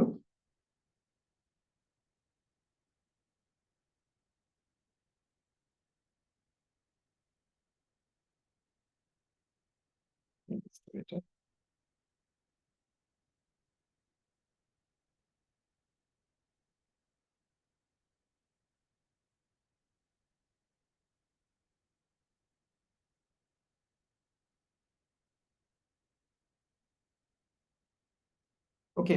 സോ ഇന്ത്യ ഫോളോ ചെയ്യുന്ന ഒരു പാറ്റേൺ എന്താണ്? അപ്പൊ ഇന്ത്യനെ മറികടന്നുകൊണ്ട് US അവിടെ ചെയ്യുന്ന സമയത്ത് ഓട്ടോമാറ്റിക്കലി എന്താണ് ആക്ച്വലി മീൻ ചെയ്യുന്നത്? ഹിസ്റ്റോറിക്കലി ഇന്ത്യയും ടിബറ്റുമായിട്ടുള്ള ബന്ധങ്ങളും കാര്യങ്ങളൊക്കെ അണ്ടർമൈൻ ചെയ്യണം. അതുപോലെ തന്നെ ഇന്ത്യയുടെ റീജിയൻ ഇൻഫ്ലുവൻസ്, കാരണം വെച്ച് കഴിഞ്ഞാൽ ഈ ഒരു സൗത്ത് ഈസ്റ്റ് ഏഷ്യൻ റീജിയനിൽ ഇന്ത്യയാണ് ആസ് എ ബിഗ് പി എന്ന് നിൽക്കുന്നത്. ബിഗ് പി ആയിട്ട് ആക്കിയത് ഇന്ത്യയാണ്, അല്ലെ? South east Asian, that means especially south Asia, Maldives, Sri Lanka, Nepal, Indian ocean islands, അങ്ങനെ പല കാര്യങ്ങളിലും പല ഏരിയസിലാണെങ്കിലും ഇന്ത്യ ഒരു ബിഗ് ബ്രദറിനെ പോലെ ആക്ട് ചെയ്ത് പല കാര്യങ്ങളും തീർക്കാൻ ശ്രമിക്കാറുണ്ട്. ബട്ട് ഇവിടെ US-ന്റെ ഒരു എക്സ്റ്റേണൽ അഗ്രഷൻ, US-ന്റെ ഒരു എക്സ്റ്റേണൽ ഇൻഫ്ലുവൻസ് വരുന്നതനുസരിച്ചിട്ട് ഇന്ത്യയുടെ ഈ ഒരു റീജിയണൽ ഇൻഫ്ലുവൻസ് ഡിമിനിഷ് ചെയ്തുകൊണ്ടിരിക്കുകയാണ്. So what should be the way forward? Way forward നോക്കുകയാണെങ്കിൽ maintain strategic autonomy. Okay, so India Tibetan policy വ്യക്തമായിട്ട് റീകാലിബ്രേറ്റ് ചെയ്യണം. അതുപോലെ തന്നെ ചേഞ്ചിങ് ജിയോ പൊളിറ്റിക്കൽ ഡൈനാമിക്സിനനുസരിച്ച് ഇന്ത്യക്ക് നിൽക്കാൻ സാധിക്കണം. ഒരു historical stance, refugee status to Tibetan പീപ്പിൾസിന് നമ്മൾ റെഫ്യൂജി സ്റ്റാറ്റസ് നൽകുന്നുണ്ട്. ഓക്കെ, അതുപോലെ തന്നെ US ചൈന റിലേഷൻഷിപ്പ് നോക്കുന്ന സമയത്താണെന്നുണ്ടെങ്കിലും US ചൈന റിലേഷൻ നോക്കുകയാണെന്നുണ്ടെങ്കിൽ ഒരു വ്യക്തമായിട്ടുള്ള ഒരു ഓട്ടോണമി നൽകാൻ നമുക്ക് സാധിക്കണം. Re evaluation of Tibet policy. Re evaluation of Tibet policy, that means ഇന്ത്യയും ടിബറ്റും തമ്മിലുള്ള ഒരു പോളിസി അല്ലെങ്കിൽ ഇൻഡിപെൻഡന്റ് ആയിട്ടുള്ള അപ്രോച്ച് എങ്ങനെയായിരിക്കണം എന്നുള്ളത് വ്യക്തമായിട്ട് മനസ്സിലാക്കണം. That means without compromising Indian sovereignty and diplomatic relations. അതായത് ഇന്ത്യയും ടിബറ്റുമായിട്ടുള്ള പോളിസി ഒന്ന് ചേഞ്ച് ചെയ്യണം, അത് വ്യക്തമായിട്ട് അണ്ടർസ്റ്റാൻഡ് ചെയ്യണം, വിതൗട്ട് കോംപ്രമൈസിങ് നമ്മുടെ കൺട്രിയുടെ സോവറിനിറ്റി, അതുപോലെ തന്നെ ചൈനയുമായിട്ടുള്ള ബന്ധങ്ങളൊന്നും നമ്മൾ ഡൈല്യൂട്ട് ചെയ്യാതെ എന്ത് ചെയ്യാണ് വേണ്ടത്? ഒരു നല്ലൊരു ബന്ധം വെക്കണമെന്നാണ് പറയുന്നത്. Moving on to next article, Indian എക്സ്പ്രസിൽ നിന്നുള്ള ആർട്ടിക്കിൾ ആണ്. India's persistent water crisis and how climate change could harm its economy. Okay, so GS paper 3 environment കൺസർവേഷനുമായി ബന്ധപ്പെട്ടിരിക്കുന്ന ആർട്ടിക്കിൾ ആണ്. ഈ ആർട്ടിക്കിൾ പറഞ്ഞിരിക്കുന്നത് റീസെന്റ് ആയിട്ട് നമുക്ക് വളരെ സ്ട്രോങ് ആയിട്ടുള്ള, വളരെ ശക്തമായിട്ടുള്ള ഒരു വാട്ടർ ക്രൈസിസുകൾ. സോ ഈ വാട്ടർ ക്രൈസിസുകൾ ഭാവിയിലേക്ക് എന്തായിരിക്കും, അതെങ്ങനെയാണ് നമ്മുടെ എക്കണോമിക് ഗ്രോത്തിനെ ബാധിക്കുന്നത്? മൂഡീസിന്റെ ഒരുപാട് റിപ്പോർട്ടുകൾ പുറത്തു വന്നിട്ടുണ്ടായിരുന്നു. ഓക്കെ, സോ ബെറ്റർ ആയിട്ടുള്ള വാട്ടർ മാനേജ്മെന്റ് പ്രാക്ടീസ് എങ്ങനെ ഫോളോ ചെയ്യാമെന്നാണ് നോക്കാൻ പോകുന്നത്. അപ്പം what's a current state of water availability? നമുക്ക് ആദ്യം അതാണെന്ന് പറയുന്നത്, current state of availability. Current water availability, that means per capita water consumption നമുക്ക് ആവശ്യമായിട്ടുള്ളത് 1700 ക്യൂബിക് മീറ്റേഴ്സ് ആണ്. ബട്ട് ഇപ്പം നിലവിൽ നമുക്ക് സേഫർ ആയിട്ട് അവൈലബിൾ ആയിട്ടുള്ളത് 1486 ക്യൂബിക് മീറ്റേഴ്സ് ആണ്. ഇത് തന്നെ 2030 ആവുന്നതോടുകൂടി തന്നെ 1400 വരെ കുറയാൻ സാധ്യതയുണ്ട്. സോ അത്രയാണ് വെള്ളത്തിന്റെ ലഭ്യതയുടെ അളവാണ് പറയുന്നത്. ഒരാൾക്ക് 1700 ക്യൂബിക് മീറ്റേഴ്സ് ആവശ്യമായിട്ടുണ്ടെങ്കിൽ പോലും പെർ ക്യാപിറ്റ കൺസപ്ഷൻ അതാണ് പറയുന്നത്. സോ നമുക്ക് 2030 1400 മാത്രമേ ലഭിക്കുകയുള്ളൂ, അത്ര ഇന്ത്യയിൽ അവൈലബിൾ ആയിട്ടുള്ളൂ. ഇനിയും പ്രൊജക്ട് അത് വീണ്ടും ഡിക്ലൈൻ ചെയ്യാൻ പോകുന്നതാണ് പറയുന്നത്. How does water scarcity effect India's economic growth? എങ്ങനെയാണ് ഗ്രോത്തിനെ എഫക്ട് ചെയ്യുന്നത്? First of all agriculture sectors, നമുക്കറിയാം വാട്ടർ ഗസ്ലിംഗ്, പാഡി ക്രോപ്സിനൊക്കെ നല്ല രീതിയിൽ വെള്ളം ആവശ്യമായിട്ടുണ്ട്. അപ്പൊ അഗ്രികൾച്ചറിനെ എഫക്ട് ചെയ്യും. അതുപോലെ തന്നെ ഇൻഡസ്ട്രീസ്, പല ഇൻഡസ്ട്രീസ് ആണെന്നുണ്ടെങ്കിലും കോൾ പവേർഡ് ആയിട്ടുള്ള ഇൻഡസ്ട്രീസ് ആണ്. ഇപ്പൊ സ്റ്റീൽ ഇൻഡസ്ട്രി ആയിക്കോട്ടെ, അതുപോലെ തന്നെ മറ്റ് തെർമോ പവർ പ്ലാന്റുകൾ ആയിക്കോട്ടെ. അപ്പൊ ഇവിടെയൊക്കെ ആണെന്നുണ്ടെങ്കിൽ നമ്മൾ കൂടുതലും വാട്ടർ ആണ്, തെർമൽ പവർ പ്ലാന്റിലൊക്കെ കൂടുതലും വാട്ടർ ആണ് യൂസ് ചെയ്യുന്നത് ഇലക്ട്രിസിറ്റി ജനറേഷൻ. നമ്മുടെ 70% ഇലക്ട്രിസിറ്റി ജനറേറ്റ് ചെയ്യുന്നതും ഇന്ത്യയിൽ എന്താണ്? തെർമൽ പവർ പ്ലാന്റുകളാണ്, സ്റ്റീൽ പവർ പ്രൊഡക്ഷൻസ്. അപ്പൊ ഇവിടെയൊക്കെ വാട്ടർ ആവശ്യമായിട്ടുണ്ട്. സോ ബേസിക്കലി വാട്ടറിന്റെ ലഭ്യത കുറയുന്നതനുസരിച്ചിട്ട് അഗ്രികൾച്ചറിലും ഇൻഡസ്ട്രീസിലും പ്രശ്നങ്ങൾ ഉണ്ടാവും. അത് ഓട്ടോമാറ്റിക്കലി എക്കണോമിക്കലി വളരെ നല്ല രീതിയിലുള്ള ഒരു എക്കണോമിക് ഇമ്പാക്റ്റ് ഉണ്ടാക്കും. എങ്ങനെ ഉണ്ടാക്കും? ഇത്തരത്തിലുള്ള ഇഷ്യൂസ് വരുന്ന സമയത്ത് അഗ്രികൾച്ചർ പ്രൊഡക്ടിവിറ്റി കുറയും, ഫുഡിന്റെ പ്രൈസ് ഇൻക്രീസ് ചെയ്യും, അതുപോലെ തന്നെ ഇൻഡസ്ട്രീസിന്റെ പ്രൊഡക്ഷൻസ് കുറയുന്നതനുസരിച്ചിട്ട് കിട്ടുന്ന വേജ് കുറഞ്ഞുകൊണ്ടിരിക്കും. അപ്പൊ ആളുകളുടെ ലഭിക്കുന്ന വേജും കുറയും, ഫുഡിന്റെ പൈസയും കൂടുമെന്ന് വെച്ച് കഴിഞ്ഞാൽ വളരെ വലിയൊരു ക്രൈസിസിലേക്കായിരിക്കും നമ്മൾ ഫോളോ ചെയ്ത് പോയിക്കൊണ്ടിരിക്കുന്നത്, അല്ലെ? സോ നമ്മുടെ വെൽബീയിങ്, എക്കണോമിക് വെൽബീയിങ് ബ്രോഡ്ലി അതിനെ എഫക്ട് ചെയ്യും. സോ ഇൻഡസ്ട്രീസ് നല്ല രീതിയിൽ എഫക്ട് ചെയ്യും. ഓക്കെ, സോ കോൾ പവേർഡ് ചെയ്തിരിക്കുന്ന power generation, steel productions, water shortage ഉണ്ടായി കഴിഞ്ഞാൽ ഈ ഏരിയാസ് ഒക്കെ, ഈ ഇൻഡസ്ട്രീസ്, മെജോറിറ്റി എല്ലാ ഇൻഡസ്ട്രീസും ഈ ഒരു വാട്ടറിനെ ബേസ് ചെയ്തിട്ടാണ്. അപ്പം അതിന്റെ ഓപ്പറേഷൻസും ഔട്ട്പുട്ടും നല്ല രീതിയിൽ ബാധിക്കുന്നതാണ്. Then threat from the climate change. Okay, അപ്പം സിവിയർ ആയിട്ടുള്ള ഹീറ്റ് വേവ്സുകൾ നമ്മൾ കഴിഞ്ഞ കുറച്ച് കാലങ്ങളായിട്ട് സിവിയർ ആയിട്ടുള്ള ഹീറ്റ് വേവ്സുകൾ ഇന്ത്യയിൽ കാണിച്ചിട്ടുണ്ട്. അപ്പൊ ഈ ഹീറ്റ് വേവ്സ് എത്രത്തോളം കൂടിക്കൊണ്ടിരിക്കുന്ന അത്രത്തോളം വാട്ടർ ഡിമാൻഡ് കൂടിക്കൊണ്ടിരിക്കുകയാണ്. എങ്ങനെ? നമ്മുടെ ഹീറ്റ് വേവ്സിന്റെ യൂസേജ് കൂടിക്കൊണ്ടിരിക്കുന്നതനുസരിച്ചിട്ട്. സോ ഓൾറെഡി ക്രിട്ടിക്കൽ ആയിട്ടുള്ള വാട്ടർ സ്ട്രെസ്സിന്റെ മുകളിൽ വീണ്ടും ഈ ഒരു സ്ട്രെസ് വീണ്ടും ഫോളോ ചെയ്ത് പോവാണ് ചെയ്യുന്നത്. So what government initiative exist for water conservation? Government ministry of Jal Shakti Abhiyan 2019 ഒരു പ്രോഗ്രാം ലോഞ്ച് ചെയ്തിട്ടുണ്ടായിരുന്നു. That means rain water harvesting conservation. അപ്പൊ ഇതില് ലോ പറഞ്ഞിട്ടുള്ളത് ഡൽഹി, ബാംഗ്ലൂരു, മുംബൈ തുടങ്ങിയിരിക്കുന്ന മേജർ ആയിട്ടുള്ള സിറ്റീസ്. ഓക്കെ, സോ ഇത്തരത്തിലുള്ള മേജർ ആയിട്ടുള്ള സിറ്റീസിൽ റെയിൻ വാട്ടർ ഹാർവെസ്റ്റിംഗ് കൊണ്ടുവരുന്നതാണ് പറയുന്നത്. ബട്ട് ആ റെയിൻ വാട്ടർ ഹാർവെസ്റ്റിംഗ് കൊണ്ടുവന്നാൽ പോലും അത് വ്യക്തമായിട്ട് എൻഫോഴ്സ് ചെയ്യപ്പെടുന്നില്ല. കോംപ്രിഹെൻസീവ് ആയിട്ടുള്ള ഒരു ഡാറ്റാസ്, അതുപോലെ തന്നെ വാട്ടർ ഹാർവെസ്റ്റിംഗ് സ്ട്രക്ചേഴ്സ് ഒന്നും ഫോളോ ചെയ്യുന്നില്ല. അപ്പൊ മിനിസ്ട്രി ഓഫ് ജലശക്തി പറഞ്ഞിട്ടുള്ളത് നിങ്ങൾ റെയിൻ വാട്ടർ ഹാർവെസ്റ്റിംഗ് ഫോളോ ചെയ്യണം. മേജർ ആയിട്ടുള്ള അർബൻ ഏരിയാസിലാണ് കൂടുതൽ വാട്ടർ സ്കാർസിറ്റി വരുന്നത്, നിങ്ങൾ ഫോളോ ചെയ്യണം പറയും. ബട്ട് അത് പറയുക എന്നല്ല, അത് എൻഫോഴ്സ് ചെയ്യാനുള്ള അതോറിറ്റിയോ അല്ലെങ്കിൽ പ്രോപ്പർ ആയിട്ട് ഫോളോ ചെയ്യുകയോ ചെയ്യുന്നില്ല എന്നുള്ളതാണ് ഏറ്റവും ഇമ്പോർട്ടന്റ് ആയിട്ടുള്ള ഒരു factor. So what factors are impacting water demand in India? അപ്പൊ എന്താണ് നമ്മുടെ വാട്ടർ ഡിമാൻഡ് ഇൻക്രീസ് ചെയ്യാനുള്ള കാരണം? ഒന്നാമത്തെ കാര്യം പോപ്പുലേഷൻ ഗ്രോത്ത് ആണ്. അർബൻ പോപ്പുലേഷൻ അടുത്ത 20 വർഷം കഴിയുന്നതോടെ തന്നെ ഏകദേശം 270 മില്യൺസിന്റെ അടുത്ത് റീച്ച് ആവുമെന്നാണ് പറയുന്നത്. അപ്പൊ അത്രത്തോളം കൂടിക്കഴിഞ്ഞാൽ ഓട്ടോമാറ്റിക്കലി പെർ ക്യാപിറ്റ കൺസപ്ഷൻ കൂടും, ഓട്ടോമാറ്റിക്കലി വാട്ടറിന്റെ കോമ്പറ്റീഷൻ ഇൻക്രീസ് ചെയ്തുകൊണ്ടിരിക്കും. ഇവൻ ബിസിനസ്സും അതുപോലെ തന്നെ ഹൗസ് ഹോൾഡ്സും തമ്മിലുള്ള, അർബൻ സിറ്റീസിന്റെ ബിസിനസ്സും ഹൗസ് ഹോൾഡും തമ്മിലുള്ള വാട്ടർ കോമ്പറ്റീഷൻ അവിടെ ഇൻക്രീസ് ചെയ്തുകൊണ്ടിരിക്കും. അപ്പൊ നമുക്കറിയാലോ, ബിസിനസ് ആണ് കൂടുതലും നമ്മുടെ വാട്ടേഴ്സ് കൊണ്ടുപോവുകയും ചെയ്യുന്നത്, ഹൗസ് ഹോൾഡിന് വാട്ടർ കിട്ടാതാവുകയും ചെയ്യും. അപ്പം അർബൻ ഏരിയാസിലെ പോപ്പുലേഷൻ ഗ്രോത്ത് വാട്ടറിന്റെ സ്കാർസിറ്റിക്ക് ഒരു വളരെ വലിയൊരു കാരണമാണ്. അതുപോലെ ഇൻഡസ്ട്രിയൽ എക്സ്പാൻഷൻ, നമ്മുടെ ഇൻഡസ്ട്രീസ് എക്സ്പാൻഡ് ചെയ്തുകൊണ്ടിരിക്കുകയാണ്. അപ്പം ഇന്ത്യൻ ഇൻഡസ്ട്രീസ് എക്സ്പാൻഡ് ചെയ്യുന്നതനുസരിച്ച് കൂടുതൽ വാട്ടർ അവൈലബിലിറ്റി, കൂടുതൽ വാട്ടർ ഇന്ത്യയിൽ ആവശ്യമായിട്ടുണ്ട്. ഓക്കെ, സോ അതുപോലെ തന്നെ നമ്മുടെ ഇന്ത്യയിൽ ആവശ്യമായിട്ടുള്ള 70% ഈ ഇലക്ട്രിസിറ്റി ജനറേഷൻ എവിടെ നിന്നാണ്? തെർമൽ പവർ പ്ലാന്റ് നിന്നാണ്. ഈ തെർമൽ പവർ പ്ലാന്റ് എങ്ങനെയാണ് വർക്ക് ചെയ്യുന്നത്? തെച്ചൊന്നുമില്ല, നമ്മൾ കോള് വെച്ച് പവർ ചെയ്യുന്ന സമയത്ത് ഓട്ടോമാറ്റിക്കലി വാട്ടർ സ്റ്റീം ആയിട്ട് കൺവേർട്ട് ചെയ്യും. കോൾ വെച്ച് ജസ്റ്റ് ചൂടാക്കുകയാണ് ചെയ്യുന്നത്. കോളാണ് അതിന്റെ ഫ്യൂൽ എന്ന് പറയുന്നത്. ഈ സ്റ്റീമിനെ എന്ത് ചെയ്യും? നമ്മള് സ്റ്റീം ടർബൈൻസുകളിലൂടെ കടത്തിവിട്ടിട്ട് ടർബൈൻസിന്റെ ആ ഒരു മെക്കാനിക്കൽ മോഷനാണ് നമ്മൾ എന്താക്കി മാറ്റുന്നത്? ഇലക്ട്രിക് എനർജി ആയിട്ട് കൺവേർട്ട് ചെയ്തുകൊണ്ടിരിക്കുന്നത്. സോ ഇവിടെ സ്റ്റീം, അതുപോലെ തന്നെ അതിന് സ്റ്റീം സിലിണ്ടേഴ്സിനെ കൂളിംഗ് ചെയ്യാൻ വേണ്ടിയിട്ടൊക്കെ ഒരുപാട് വെള്ളം നമുക്ക് ആവശ്യമായിട്ടുണ്ട്. ഓക്കെ, അതാണ് പറഞ്ഞത് ഇൻഡസ്ട്രിയൽ എക്സ്പാൻഷൻ. അതുപോലെ തന്നെ സ്റ്റീൽ ഇൻഡസ്ട്രീസ് ഒക്കെ നോക്കുകയാണെന്നുണ്ടെങ്കിൽ ഒരുപാട് വെള്ളം നമുക്ക് ആവശ്യമുണ്ട്. അപ്പം ഇൻഡസ്ട്രിയൽ എക്സ്പാൻഷൻസും നമ്മുടെ വാട്ടറിന്റെ ഡിമാൻഡ് കൂട്ടാൻ കാരണമാണ്. ഇൻഅഡിക്വേറ്റ് ആയിട്ടുള്ള കൺസർവേഷൻ മെഷേഴ്സ്. അപ്പം എസ്പെഷ്യലി ജലശക്തി അഭിയാൻ ഇത്തരത്തിലുള്ള വാട്ടർ കൺസർവേഷൻ അല്ലെങ്കിൽ റെയിൻ വാട്ടർ ഹാർവെസ്റ്റിംഗ് മെത്തേഡ്സുകൾ മേജർ സിറ്റീസ് ആയിട്ടുള്ള ഡൽഹി, ബംഗളൂരു, ഹൈദരാബാദ് സിറ്റീസിൽ കൊണ്ടുവന്നിട്ടുണ്ടെങ്കിൽ പോലും ഇതൊന്നും ഫോളോ ചെയ്യുന്നില്ല ഈ ഒരു pattern. That means rain water എങ്ങനെ ഹാർവെസ്റ്റ് ചെയ്യാന്നുള്ള കാര്യം ദാറ്റ് മീൻസ് അണ്ടർ യൂട്ടിലൈസ് ചെയ്തുകൊണ്ടിരിക്കുകയാണ്. റെയിൻ വാട്ടർ അത് ഹാർവെസ്റ്റ് ചെയ്യുന്നില്ല, അത് നല്ലൊരു വെള്ളപ്പൊക്കം വന്നത് ഒഴുകി പോകുന്നില്ല, അതിനെ ഹാർവെസ്റ്റ് ചെയ്യാനുള്ള ഒരു മെത്തേഡ്സുകൾ ഫോളോ ചെയ്യുന്നില്ല. Then the climate change, frequent ആയിട്ടുള്ള ഹീറ്റ് വേവ്സുകൾ വാട്ടർ യൂസേജ് കൂട്ടിക്കൊണ്ടിരിക്കുകയാണ്. അഗ്രികൾച്ചർ കൂൾ ചെയ്യണം, നമ്മൾ മറ്റ് പ്രൊഡക്ട്സുകൾ കൂൾ ചെയ്തുകൊണ്ടിരിക്കണം.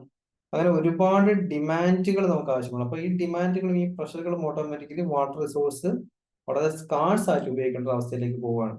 So what should be the way forward? ഒരു വാട്ടർ സേവിങ് ടെക്നോളജീസ് യൂസ് ചെയ്യാം. Okay, dry cooling, that means ഈ എന്താണ്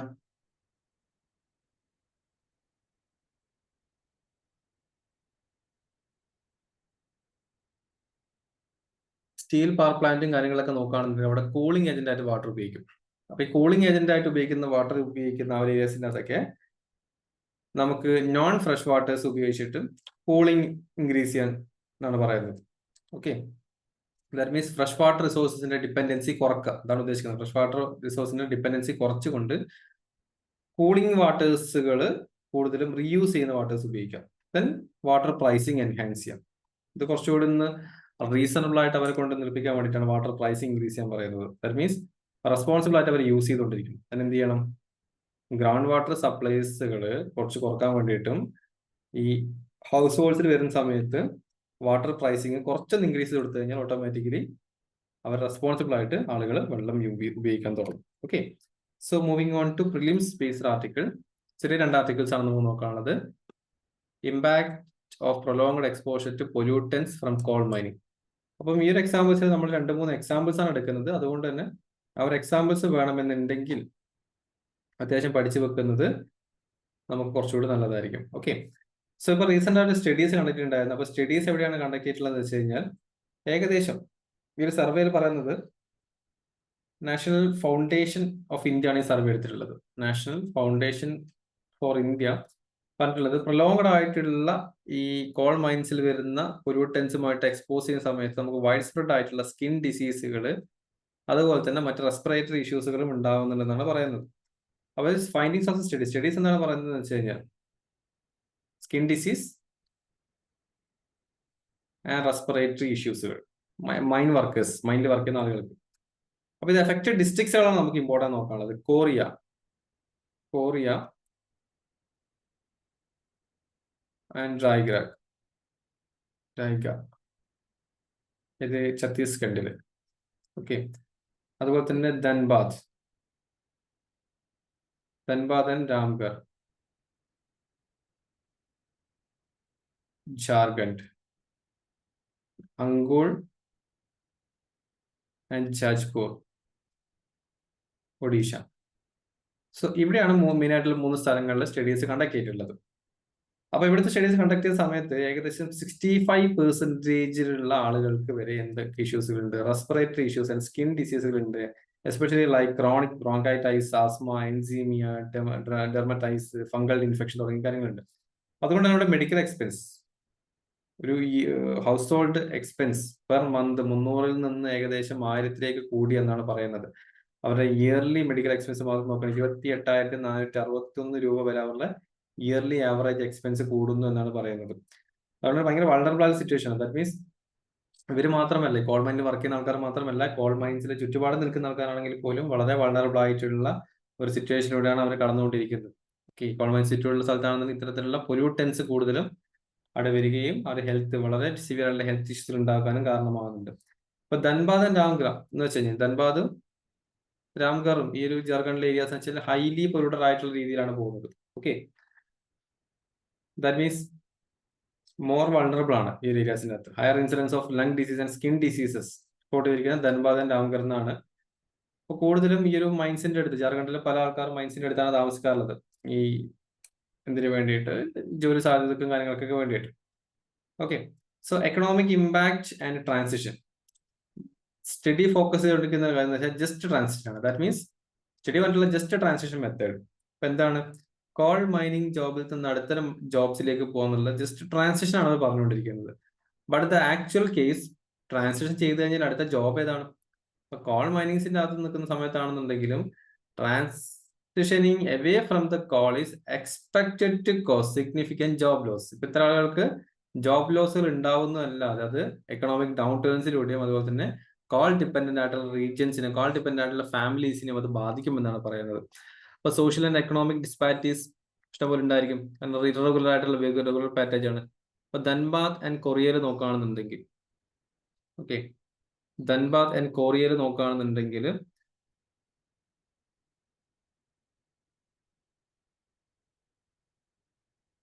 ഈ 2 ഏരിയാസിന്റെ അകത്തേക്കും ലോവർ ഇൻകം ആണ്. ബിക്കോസ് ഇവിടെ കോൾ മൈൻസുകൾ മാത്രമേ ഉള്ളൂ. അപ്പം ലോ ഇൻകം ആണ്. ബട്ട് ഇൻ ഒഡീഷയിലെ അങ്കോള് നോക്കുകയാണെന്നുണ്ടെങ്കിൽ കോൾ മില്ലിൽ വർക്ക് ചെയ്യുന്ന ആൾക്കാർക്ക് ഹയർ ഇൻകം ആണ്. ബിക്കോസ് എന്തുകൊണ്ടാണ്, അവിടെ ചുറ്റുപാടും ഒരുപാട് ഇൻഡസ്ട്രീസും കൂടി ഉള്ളത് കൊണ്ട് തന്നെ മറ്റു ഓപ്പർച്യൂണിറ്റീസ് ഉള്ളതുകൊണ്ട് അവിടുത്തെ വേജ് കൂട്ടും. മറ്റേ സ്ഥലത്ത് വേറെ വഴിയൊന്നുമില്ല, അവിടെ നിന്നേ പറ്റും. ഓക്കെ, സോ ഇത് എക്കണോമിക് ഇമ്പാക്ട് വളരെ നല്ല രീതിയിൽ ബാധിക്കുന്നുണ്ട്. ബട്ട് ഈ കോളിന്റെ ഉപയോഗം കുറക്കാന്നുള്ളതാണ് നമുക്ക് ഈ ഒരു ഏരിയയിൽ നിന്ന് ആളുകളെ മാറ്റാൻ നല്ലത്. ബട്ട് റീസെന്റ് ആയിട്ട് ഏകദേശം 71.5% ഇന്ത്യയുടെ ഇലക്ട്രിസിറ്റി നീഡ്സുകൾ ഉപയോഗിച്ചുകൊണ്ട് തെർമൽ പവർ പ്ലാന്റുകളാണ്. അതായത് കോൾ ഇൻഡ്യൂസ് ചെയ്തിരിക്കുന്ന തെർമൽ പവർ പ്ലാന്റുകളാണ് 71.5% ഇന്ത്യയുടെ ഇലക്ട്രിസിറ്റി നീഡ്സുകൾ ഫോളോ ചെയ്തുകൊണ്ടിരുന്നത്. ബട്ട് റീസെന്റ് ആയിട്ടുള്ള റിന്യൂവബിൾ എനർജി സോഴ്സസ് ആയിട്ടുള്ള സോളാർ, വിൻഡ് തുടങ്ങിയിരിക്കുന്ന കാര്യങ്ങളുടെയൊക്കെ അഡ്വന്റോട് കൂടി തന്നെ ഒരുപാട് നമുക്ക് കോൾ ബേസ്ഡ് ആയിട്ടുള്ള തെർമൽ പവർ പ്ലാന്റിന്റെ പ്രൊഡക്ഷൻസ് നമുക്ക് ഓർക്കാൻ പറ്റും. ആദ്യമായിട്ട് 1960 ഓക്കെ 1960 പോലെ 50% താഴെ നമുക്ക് ഇലക്ട്രിസിറ്റി ജനറേഷന് വേണ്ടിയിട്ട് കോളിനെ ഡിപ്പെൻഡ് ചെയ്യാത്ത കണ്ടീഷൻസിലേക്ക് നമ്മൾ എത്തിയിരിക്കുകയാണ് ചെയ്യുന്നത്. ഓക്കെ, സോ ഇതിനാണ് നമുക്ക് ആർട്ടിക്കിൾ നോക്കാനുള്ളത്. Moving on to final article about carbon tax in Denmark. So വളരെ സിമ്പിൾ ആയിട്ടുള്ള ആർട്ടിക്കിൾ ആണ്. ഇപ്പൊ ഡെൻമാർക്കിന്റെ ഏറ്റവും ഇമ്പോർട്ടൻ്റ് ആയ വരുമാനമാണ് കാറ്റിൽ ഫീഡിങ്സും കാറ്റിൽ മിൽക്കും കാര്യങ്ങളൊക്കെ. ഓക്കെ, ഇപ്പൊ ഡെൻമാർക്ക് കേൾക്കുന്ന സമയത്ത് തന്നെ ഏറ്റവും കൂടുതൽ പാലുൽപാദനമുള്ള ഒരു രാജ്യം കൂടിയാണ് ഡെൻമാർക്ക്. അപ്പൊ കാറ്റിൽസിന്റെ പ്രത്യേകത, കാറ്റിൽസ് കൂടുതലുള്ളത് കൊണ്ട് തന്നെ കാറ്റിൽസിൽ നിന്ന് മീഥേൻ എമിഷൻസ് ഉണ്ടാകുന്നു. കാറ്റിൽ ഫീൽഡിൽ നിന്ന് മീഥേൻ എമിഷൻസുകൾ. അപ്പൊ ഈ മീഥേൻ എമിഷൻസ് കാർബൺ ഡൈ ഓക്സൈഡിനെക്കാട്ടും വളരെ വളരെ ഡേഞ്ചർ ആയിട്ടുള്ള കാര്യമാണ്. എന്തിന്റെ കേസിൽ ഹീറ്റ് അബ്സോർബ് ചെയ്ത് വെക്കുന്നതിന് അല്ലെങ്കിൽ ഹീറ്റ് കാർബൺ ഡൈ ഓക്സൈഡിനെക്കാട്ടും കൂടുതലും എന്താണ് ചെയ്യുന്നത്, ട്രാപ്പ് ചെയ്തുകൊണ്ടിരിക്കുന്നത്. ഓക്കെ, പവർഫുൾ ഗ്യാസ് ആണ്. ദാറ്റ് മീൻസ് മോർ ഹീറ്റിനെ ട്രാപ്പ് ചെയ്തുകൊണ്ടിരിക്കും. അപ്പം ഈ ഒരു മീഥേൻ എമിഷൻസ് കുറക്കുന്നതിന് വേണ്ടിയിട്ട് 2030 മുതൽ ഡെൻമാർക്ക് ഒരു ഒരു കാർബൺ ടാക്സ് ഇനീഷ്യേറ്റ് ചെയ്യാൻ പോവാണ്. That means green house gas അവരുടെ കാറ്റിൽസിൽ വർക്ക് ചെയ്യുന്ന ആളുകൾ കുറക്കാൻ വേണ്ടിയിട്ടാണ്. ദാറ്റ് മീൻസ് അവർ ഉദ്ദേശിക്കുന്നത് 1990 ഡെൻമാർക്ക് 1990 എമിഷൻസ് ലെവലിനെക്കാട്ടും 70% കുറക്കണം. എപ്പോഴേക്ക് 2030 ആകുന്നതോടെ തന്നെ അത്രത്തോളം കുറക്കണം എന്നാണ് പറയുന്നത്. അപ്പോൾ ഫാർമേഴ്സിന് ടാക്സ് കൊടുക്കും. $43 ഇക്വാലന്റ് ടൺസ് ഓഫ് കാർബൺ ഡൈ ഓക്സൈഡിനനുസരിച്ചിട്ട് 43% ടാക്സ് അവർക്ക് പേ ചെയ്യും. ഓക്കെ, അതുപോലെ തന്നെ ടാക്സ് അവിടെ ഇൻക്രീസ് ചെയ്യും. 2035 വീണ്ടും ഇവിടെ ഇൻക്രീസ് ചെയ്തുകൊണ്ടിരിക്കും. ഓരോ കാലഘട്ടത്തിലും ടാക്സ് ഇൻക്രീസ് ചെയ്തുകൊണ്ടിരിക്കും അവർ എമിഷൻസ് കുറക്കുന്നില്ല എന്നുണ്ടെങ്കിൽ. അപ്പൊ ഇതിന്റെ മെയിൻ കാരണം എന്ന് വെച്ച് കഴിഞ്ഞാല് methane reviews have been rising quickly since 2020. Denmark കണക്കുകൾ 2020 മുതൽ മീഥേനിന്റെ റൈസ് ഇൻക്രീസ് ചെയ്തുകൊണ്ടിരിക്കുകയാണ്. ഏകദേശം ലൈഫ് സ്റ്റോക്ക് മാത്രം ഏകദേശം 32% റെസ്പോൺസിബിൾ ആണ് of human caused methane emissions. Human caused ആയിട്ടുള്ള ആന്ത്രപ്പോജനിക് ബേസ്ഡ് ആണല്ലോ കാറ്റൽസിനൊക്കെ നോക്കുന്നത്. സോ അതിന്റെ ബേസിൽ നോക്കുകയാണെന്നുണ്ടെങ്കിൽ 32% ഈ ഒരു മീഥേൻ എമിഷൻസിന് കാരണം കാറ്റൽസ് ആണ്. That means cattles basically anthropogenic factors ആണെന്ന് പറയാം. Denmark aims to climate neutral by 2045 and hopes other countries will follow its example. 2045 കൂടി തന്നെ കാർബൺ ന്യൂട്രൽ ആവണമെന്നാണ് ഡെൻമാർക്ക് ആഗ്രഹിക്കുന്നത്. Okay, so now the main question time. First question, what challenges exist in conserving geological sites in India? What steps should be taken to move forward? The second question, discuss the role and challenges faced by the leaders of opposition in India's Lok Sabha, particularly in the light of the 2024 general election and the significant opposition presence thereafter. Third question, what are the difficulties linked to the United States engagement with India's immediate neighborhood? And the fourth and final question, examine how water scarcity in India impacts the country's economic growth and what initiatives are being taken to address this issue. Anyway, please write these answers and send to these numbers for the fast evaluation. So for details regarding the offline batch and especially the reading room and all other kinds of activities, so please try to contact this number or contact to 9074504901. Okay, so we are expecting to launch our batch from July 20 onwards. Malappuram Valancheri ആയിരിക്കും നമ്മുടെ centre വരുന്നത്. Further ഡീറ്റെയിൽസും location ഡീറ്റെയിൽസും infrastructure ഫെസിലിറ്റീസും അറിയണമെന്നുണ്ടെങ്കിൽ ഈ നമ്പറിലേക്ക് contact ചെയ്യാം. Anyway, thank you and good bye.